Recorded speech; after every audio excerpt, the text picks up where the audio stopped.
శ్రావణ మాసంలో ఆడవారు చేయవలసిన పనులు 7 పనులు ఉన్నాయి. అలాగే చేయకూడనటువంటి పనులు 5 పనులు ఉన్నాయి. అవి ఏంటో ఇప్పుడు చూద్దాము. దానికంటే ముందు మన ఛానల్ని సబ్స్క్రైబ్ చేసి వీడియోకి ఒక లైక్ చేయండి. ఈ కథలోకి వెళ్తే, శ్రావణ మాసం అనగానే సౌభాగ్యానికి, అలాగే పుణ్యానికి, ఆరోగ్యానికి చిహ్నమైన ఈ పవిత్ర నెలలో ముఖ్యంగా ఆడవారు తప్పక పాటించవలసినటువంటి కొన్ని పనులు, అలాగే తప్పక మానవలసినటువంటి కొన్ని పనులు ఉన్నాయి. ఇవి పాటిస్తే ఇంట్లో శాంతి, సుఖం, ఐశ్వర్యం మొదలైనటువంటి పెరుగుతాయని మన పెద్దలు చెబుతున్నారు. ఈరోజు వాటి గురించి తెలుసుకుందాం. ఆడవారు చేయవలసిన పనులలో ఒకటి, మంగళవారం మంగళ గౌరీ వ్రతం. శ్రావణ మాసంలోని మంగళవారం రోజున మంగళ గౌరీ అమ్మవారికి ప్రత్యేకమైనవి. సౌభాగ్యం, ఆరోగ్యం కోసం ఈ వ్రతం చేసే మహిళలు ఇల్లు ఎప్పుడూ ఆనందంతో నిండిపోతుందని పురాణాలైతే చెప్పడం జరుగుతుంది. అందుకే ఆడవారు ఈ నెలలో మంగళ గౌరీ వ్రతం అమ్మవారిని మొక్కండి. అలాగే చేయవలసిన రెండవ పని, సోమవారం నాడు శివాలయం దర్శనం.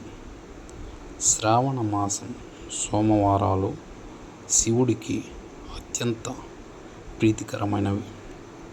ఈరోజు శివలింగానికి గంగాజలం లేదా పాలు పోసి పూజిస్తే శత్రుబాధలు తొలగుతాయని విశ్వాసం ఉంది.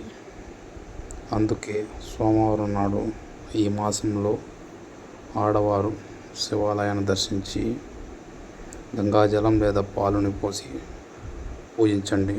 వాటితో శత్రుబాధలు ఏవి ఉన్నా తొలగిపోతాయని నమ్మకం అయితే ఉంది. ఇక మూడవది, పసుపు, కుంకుమ, ఆకులు పూజలు. ఈ నెలలో పసుపు, కుంకుమ, ఆకులు పూజలో తప్పక వాడాలి. ఇవి శుభసూచికలు, సౌభాగ్యం కలిగిస్తాయని గట్టిగా అయితే నమ్మకం అయితే ఉంది. ఇవన్నీ పూర్వం చెప్పినటువంటి నిజాలు. ఇక నాలుగవది, పచ్చని చీరలు, ఆభరణాలు ధరించడం. పచ్చ రంగు జీవం, సంతోషం, సంతానం సూచిస్తుంది. అందుకే శ్రావణ మాసంలో ఆడవారు పచ్చని చీరలు మరియు పువ్వులు ఎక్కువగా ధరిస్తారు కూడా. ఇక ఐదవది, దేవాలయాలలో సేవ. శ్రావణ మాసంలో దేవాలయ సేవ చేయడం మహా పుణ్యప్రదం. ఇది మనకు ఆధ్యాత్మిక ప్రశాంతతను ఇస్తుంది ఈ శ్రావణ మాసంలో. ఇక ఆరవది, పావురాలకు మరియు ఆవులకు ఆహారం, అంటే జంతువులకు ఆహారం పెట్టడం పాపక్షయానికి మార్గమని శాస్త్రాలు చెబుతూ ఉన్నాయి. ఇక ఏడవది, గృహంలో దీపం వెలిగించడం. అంటే ప్రతిరోజు సాయంత్రం దీపం వెలిగించడం వలన ఇంట్లో సకల ఐశ్వర్యం నిలుస్తుందని. ఇప్పటి వరకు శ్రావణ మాసంలో ఆడవారు చేయవలసిన పనులు 7 గురించి మనం తెలుసుకున్నాం. ఇప్పుడు ఈ మాసంలో ఆడవారు చేయకూడనటువంటి 5 పనులు అనేది చూద్దాం. వాటిలో మొదటిది, ఈ నెలలో అమావాస్య రోజున జుట్టు కత్తిరించకూడదు. అది అశుభంగా, చెడ్డగా భావిస్తారు.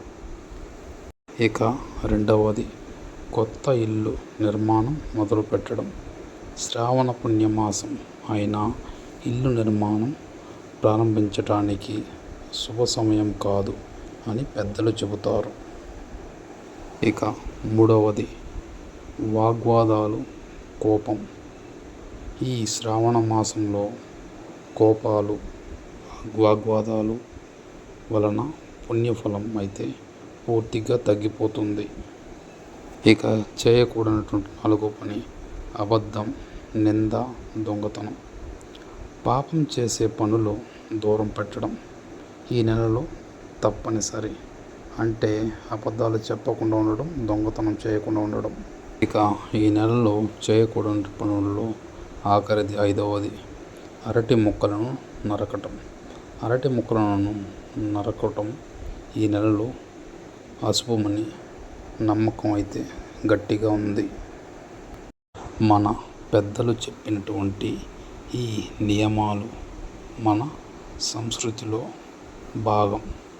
శ్రావణ మాసంలో వీటిని పాటించడం వల్ల మన ఇంట్లో శాంతి, సంతోషం, సకల ఐశ్వర్యాలు నిలుస్తాయని, వీటిని తప్పకుండా పాటించాలని కూడా ఈ మాసంలో తప్పకుండా పాటిస్తారని ఆశిస్తున్నాము. Thank you for watching.